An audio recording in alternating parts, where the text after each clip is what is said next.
Dear students, in this session we will take up a problem on issue of materials under simple average method.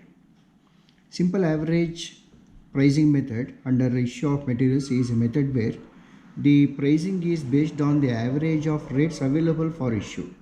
So for example, if there are so many receipts, okay, including the maybe the opening balance and several purchases are made, and then whatever the total number of materials available for issue, all those materials are taken into account, and those rates available are calculated on the basis of a simple average, and the calculation is based on this formula: simple average rate is equal to total of all material rates available for issue divided by number of rates. For example, 3 different rates are available, it is divided by 3. Suppose if the 4 different rates are available, it is divided by 4. So like this. So it is based on a simple average calculation of pricing here. So now let us take an example for that. See, the problem is given like this. Following is the details of materials, receipts and issues for the month of March 2020. March 1st, purchased 1000 units at rupees 2 per unit. March 5th, purchased 500 units at rupees 2 rupee 20 paise per unit. March 15th, issued 600 units. March 20th, purchased 500 units at rupees 2 rupee 30 paise per unit. March 25th, issued 300 units. March 27th, purchased 500 units at rupees 2 rupee 40 paise per unit. March 31st, issued 200 units. Prepare a stores ledger account under simple average and weighted average methods. So let us take a first of all we'll take upon the method of simple average pricing method. See, under simple average pricing method, the format is the same as we have done it in the previous methods, that is LIFO and FIFO methods. So under the same format we'll do it under simple average pricing method. So we have date, receipts, issues and balance. Under each of these sections we have quantity, rate, value in each section. Now, so if we take the problem one by one. See, on March 1st, here there is no opening balance given in the problem. So directly the purchases are given as on March 1st. On March, purchased 1000 units at rupees 2 per unit. So we'll make an entry for the purchase of the materials here. So on March 1st, 1000 units are purchased at the rate of rupees 2 per unit, amounting to 2000 rupees. That is the value of the total material. So now no issue here. So therefore, in the balance column we will show only the first receipt, or whether the first opening balance, whatever is shown here. So here this is 1000 units at rupees 2 per unit, amounting to rupees 2000. And then as on 5th March, they have purchased 500 units at rupees 2 rupee 20 paise per unit. So again we have made an entry, 5th March, 500 units at 2 rupee 20 paise per unit, amounting to 1100 rupees. So now how do we write the balance here? So the balance is to be written in a different manner compared to FIFO and LIFO methods. Here we don't write the balances individually. So but what we do is we add the balance of quantity as well as the value here. So we had previously we had a balance of 1000 units, and now we have purchased another 500 units. Now the total quantity available for issue is 1000 plus 500. So that comes to 1500 units. That is to be entered here. So 1500 units, and there is no need to write the rate here. So rate is not to be entered. This would only to be entered to the first receipt, whether it is a purchase or it is a opening balance, whichever. So only for the first balance we have to enter the rate. For all others we don't have to enter the rate. Now that is only under the balance column. Now these 500 units of materials are worth of what? This is worth rupees 2000 plus rupees 1100. So 2000 plus 1100 rupees to be added here. So that comes to 3100 rupees. So this is the total value of the materials available for issue. Now let us go to the next transaction. The next transaction is given as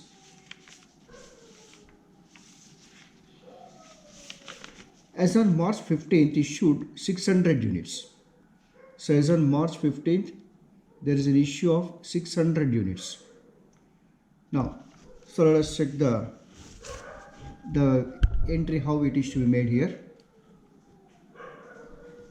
So let us take it under March 6th issue of 600. So coming to the issue column here, so make an entry of 600 units here.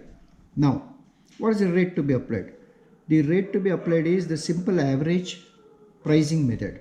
So under this method we have to check how many units are there which are included under 1500 and which is of which cost.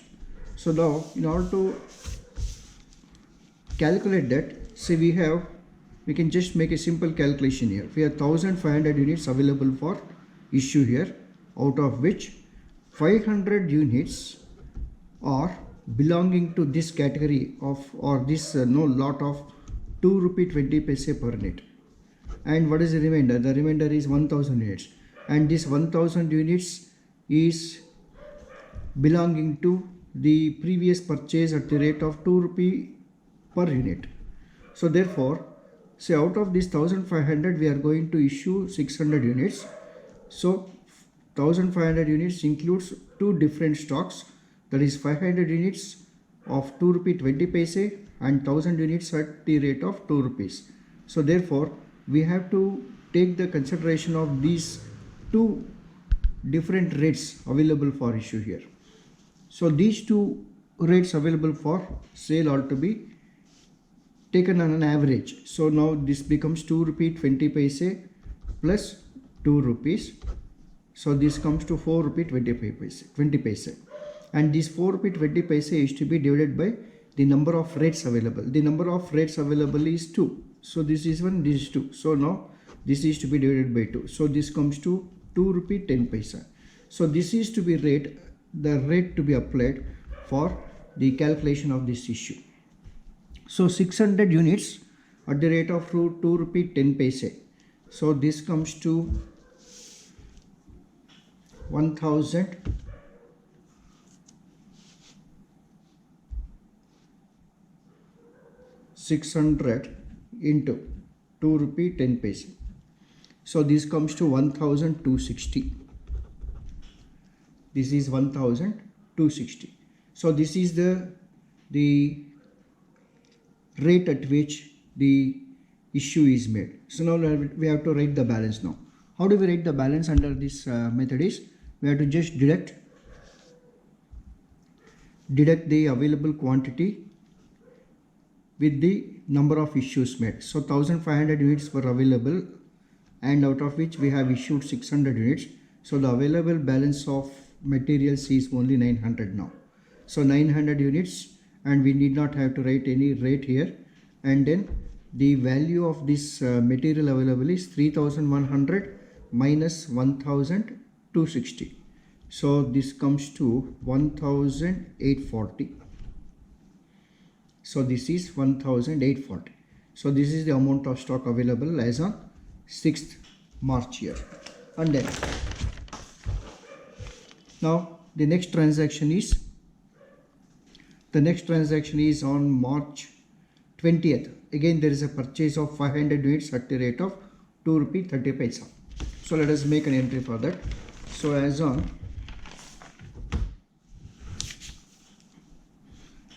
March 15th,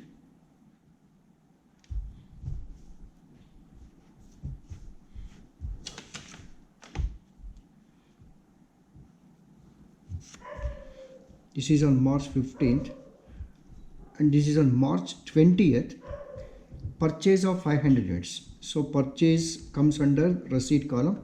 Again 500 units at the rate of 2 rupee 30 paise. 2 rupee 30 paise per unit. And now 500 into 2 rupee 30 paise. This works out to 1150 rupees. Now this is the amount of purchase. Now to write the balance here, 900 units were available. Now we have made a purchase of 500 units. So 900 plus 500. So this comes to 1400 units. This is the new balance of materials available and no rate is written here. Now 1840 plus 1150. So this is the previous balance and this is the new value added. So both are to be added together now. So this is 1840 plus 1150. 1150 plus 1840. So this comes to 2990. So this is the available stock now. Okay, now let's go to the next transaction. So next transaction is on March 25th. Issued 300 units. So coming back to issue column, 300 units are to be issued now, and we have to value. So in order to value, we have to check. So what are the different rates which are included under this available material of 1400 units. So in order to check that, we have to make a small calculation. So you can make it like this. So we have 1400 units, and these